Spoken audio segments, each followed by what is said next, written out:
You think you need a recessed light every 4 feet? Think again.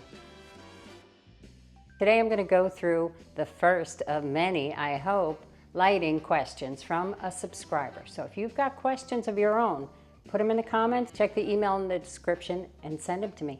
Maybe I'll make a video for you. So let's get to it. She's got a bunch of questions, from what to do with a vaulted ceiling that is soaring up to 18 feet, to how many lights, to how to light a hallway. So let's go.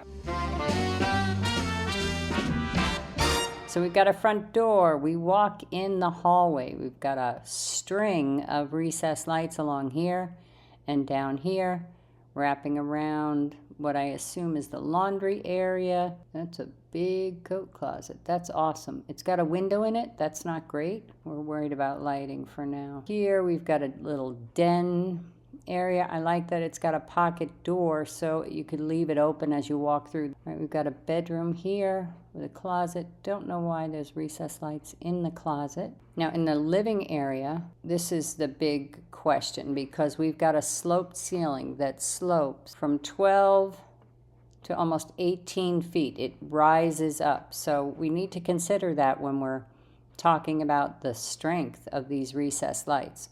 Now, first up, it looks like there's a lot of recessed lights going on, and she's got these super powerful 1763 lumens. So they're super powerful, and they're gimbals, so they can direct light. We've got 1, 2, 3, we've got 3 down lights here, 1, 2, 3 more. So 6 cans around the room, and then a fan. I'm assuming there'll be a light kit, I hope, and a stem long enough to bring this somewhere reasonable, 9 feet, 10 feet, something like that, so it's more where the people are. This is in front of a door, so this is going to create glare, so I'd get rid of this one. Got 3, kind of doesn't make sense, so I want to get rid of this one. I get the idea, so I would pull this one out, pull this one away from both windows, still in the corner. Now these 3 over the fireplace, if your TV's going there, I'd get rid of them. One out here on a gimbal that's adjustable, so you could hit the fireplace.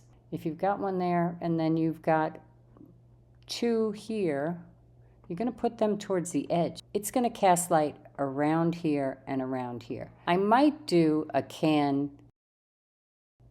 here if I had artwork to highlight or something like that.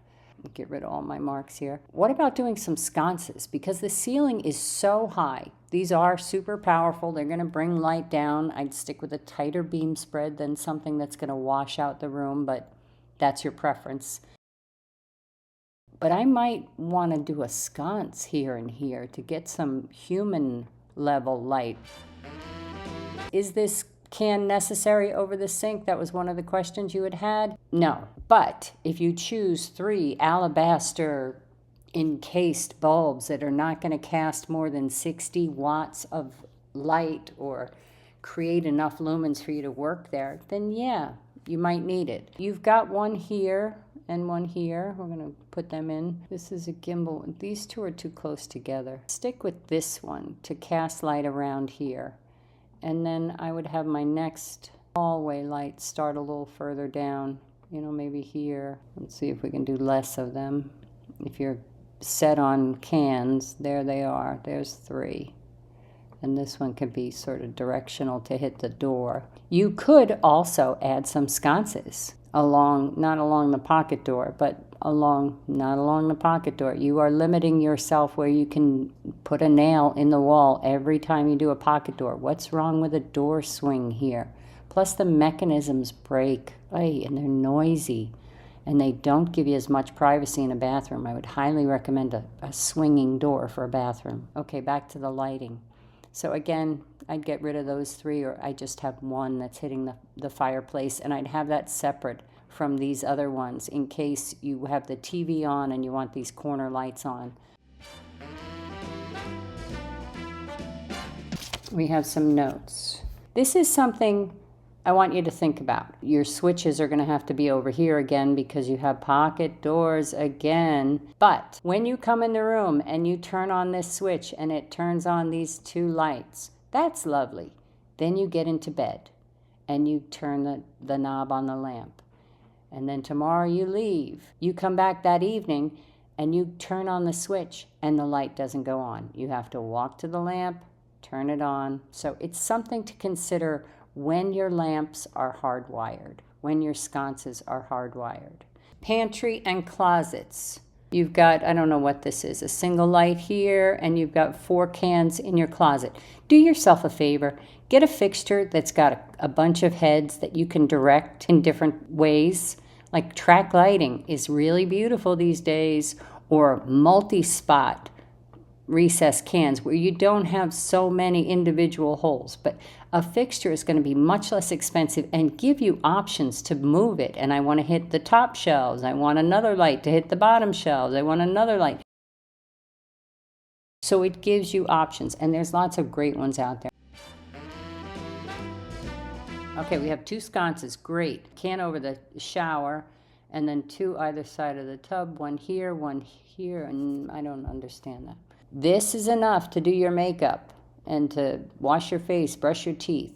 Instead of highlighting the tub in this way, it might be nice instead, if you did a beautiful fixture that hangs down, a semi-flush, a little mini chandelier, something that's going to be beautiful through the window when you're sitting in the tub to look up at. I know a lot of times people are tempted to put their chandelier over the tub. That is against code. Lots of people do it. They put a plate there, the guy leaves, and then they install it. But if you want to meet code and have it over your tub, hit the rim like I did. That way, if the chandelier falls from the sky and you're in the tub at the time, you will not be electrocuted. If you had 2 sconces, a center fixture, and a can here, that's enough. You could put another can over by the throne, but it's going to light the top of your head. I mean, what's the point of that? You could do some under cabinet lighting or some accent lighting, maybe a niche with a little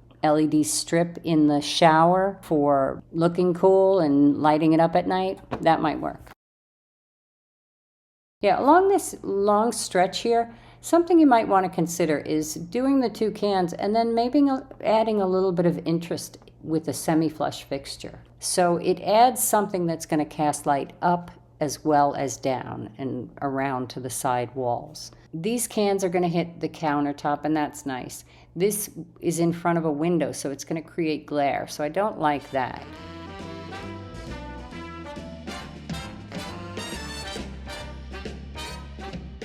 The last thing was the floor outlets. You said you play games and stuff in here, so if you're comfortable with them, that's great. The problem with where you have them, though, is they're so close to the wall. Why can't I just run a cord there if I'm going to have a lamp? Floor outlets create problems. You know, you have to worry about liquid, you have to worry about dust and everything getting in there. If they're this close to the wall, they're not doing me any good. Usually you'll see them, if I had my sofa out here, I want one behind for a table behind there. Yours are, pretty much near the wall. So save yourself the aggravation and the worrying about it, unless it's a priority and you need to have them right there. Okay, outside, I just got holy cow. This is a lot of cans and a lot of directional. I don't know how the roof is going here, but it's way too many cans. You won't be able to see out from the interior of your home with this many pot lights, this many cans outside. I'd look for some opportunities for a sconce. Oh my goodness, human light. Another sconce. You might be able to get a corner light on the building here and here, but no to this. This is no. You're going to have glare here. You won't be able to see out what's going on. Definitely no to that one. To that one. If you're looking to light up the backyard or the terrace itself, look for uplights. Look for landscape lighting. This is enough. Same thing over here. You could do another wall wash in this corner here and then match it here. Now you've lit up the house quietly. You don't need to make all that noise out there. So when you look out, you can see your view. I think I got all your questions. Any other? Just drop them in the comments. Thanks so much for watching. See you next time.